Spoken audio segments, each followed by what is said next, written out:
Canarias es un lugar mágico lleno de misterios que han acompañado a las islas desde sus inicios, citándola como lugar de mitos y leyendas. Ya la mitología clásica la citaba como el jardín de las Hespérides, lugar en el que se encontraban las 7 manzanas de oro custodiadas por las hijas de Hespero.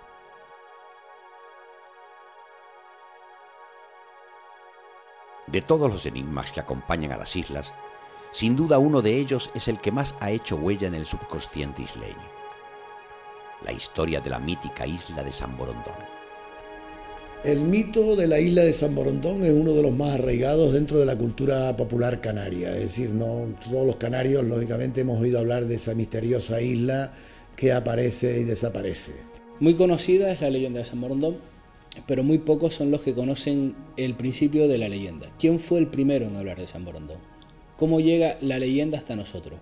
Para entender la leyenda de San Borondón tendríamos que viajar en el tiempo hasta el siglo V, incluso antes.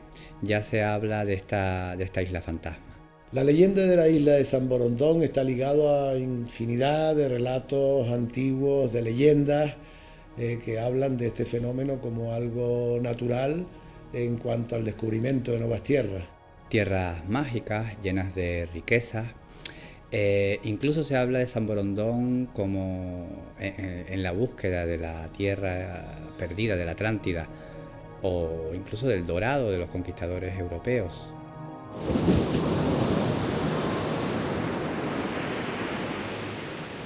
La famosa isla de San Borondón, o San Brandán, es una de esas islas fantasmas que aparecen y desaparecen. Sin embargo, en la actualidad poco se puede verificar su existencia, a pesar de haber sido cartografiada en innumerables ocasiones, de haber sido dibujado su perfil, de darse a conocer los datos que muestran su tamaño y localización exacta, e incluso de haber sido fotografiada en más de una ocasión.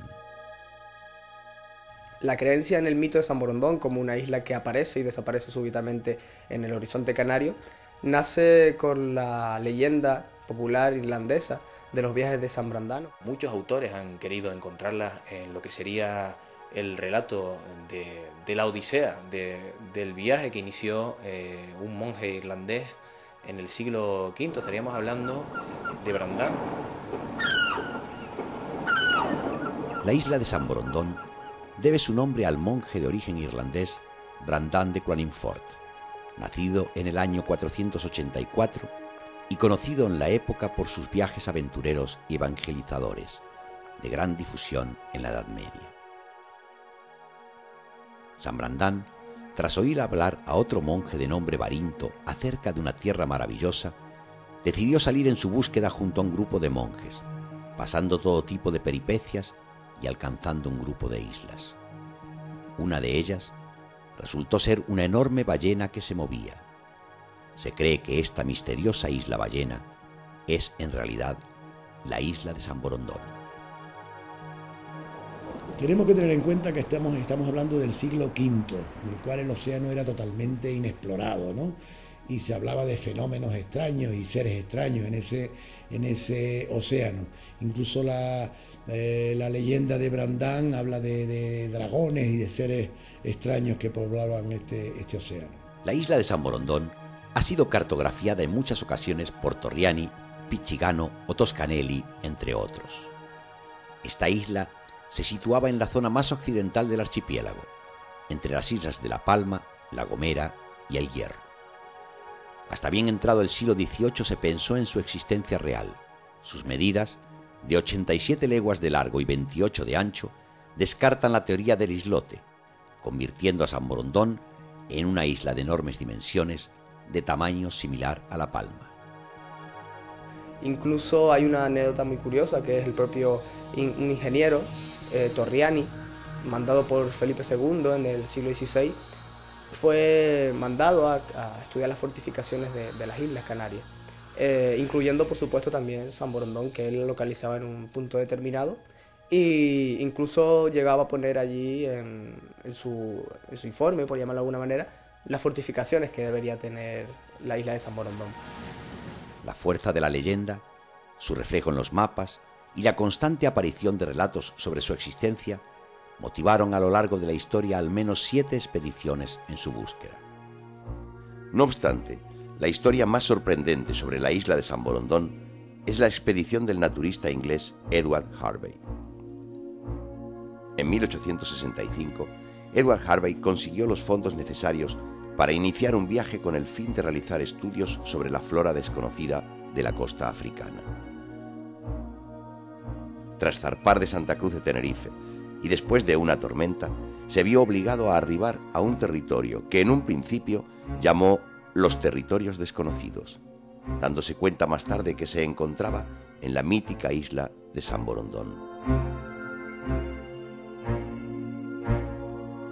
Todos los datos y acontecimientos ocurridos durante su estancia en la isla fueron descritos minuciosamente por el inglés en su diario, rescatado gracias al trabajo de David Olivera y Tarek Odek, plasmado en la exposición San Borondón, la isla descubierta. Edward Harvey era un naturalista inglés que trabajaba para la Royal Society. En una de sus expediciones pasa por Canarias y es donde oye hablar de la leyenda de San Borondón, una expedición en la que él se enamoró por primera vez de las leyendas de nuestro archipiélago, ¿no? Numerosos periódicos de la época hicieron mención a la expedición de Edward Harvey, el cual, provisto de una cámara fotográfica y un cuaderno, exploró la isla realizando bocetos y fotografías con el fin de realizar una memoria que él mismo definió como el gran descubrimiento. El 8 de enero de 1865, Edward Harvey parte del puerto de Santa Cruz de Tenerife después de haber fletado un barco. Y tras unos largos días de navegación sin encontrar nada, sorpresas de una tormenta, como en todas las historias buenas en realidad, ¿no?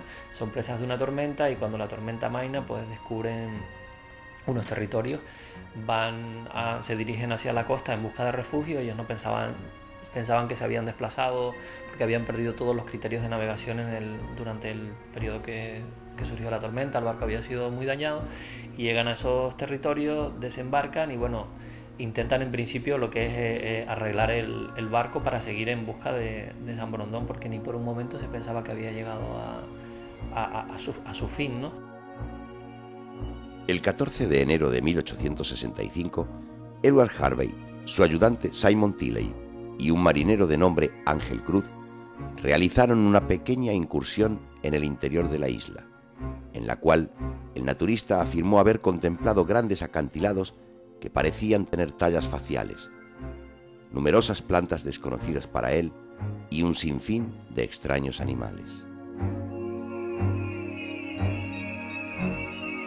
Edward Harvey se embarca con una cámara y con todos sus útiles de naturalista, evidentemente. Era un gran dibujante, lo cual demostró no solo en sus anteriores expediciones, sino en la expedición de San Borondón, dibujando pues paisajes de la isla extraordinarios, los dibujos de los animales según las láminas y las descripciones que hace Edward en sus notas de campo, pues son animales totalmente desconocidos para la ciencia, ¿no? Que evidentemente es debido al aislamiento que ha sufrido la isla de San Borondón durante pues miles de años, ¿no? Pues la flora y la fauna han evolucionado de una forma muy diferente al resto de las islas, al resto del continente y al resto del planeta, ¿no? Son animales incluso con rasgos prehistóricos. En los días siguientes, Edward Harvey se trasladó a tierra, donde montaron un campamento con el fin de realizar varias incursiones por la isla, hasta que el barco en el que navegaban fuera reparado. Edward visitó una de las 2 grandes montañas que, según el investigador, poseía la isla. Numerosos fueron los animales que encontraron en la isla y que fueron dibujados por Edward, como el Dracoteli, una especie de reptil provisto de 2 colas.